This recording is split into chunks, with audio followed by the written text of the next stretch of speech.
Hi everybody, I am Ayaan Shah and I would like to talk to you about Makerspace. When I learned that my school has introduced a Makerspace lab, I was really excited. When I went inside, it was also confusing for me. The 3D printing, the wood art, the electronics, the robotics were all foreign concepts to me. My favorite part in the Makerspace was electronics. Um, I could make anything I liked with it, and I made a joystick configuration.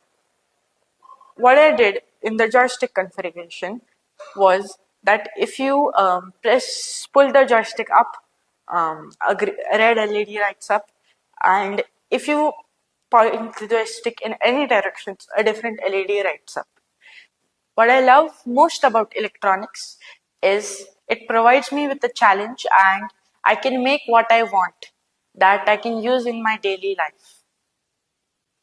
I would like to thank the school for providing me with a makerspace lab, and I would also like to thank Lokesh sir and Shreyas sir for being such good mentors and helping us through hard times.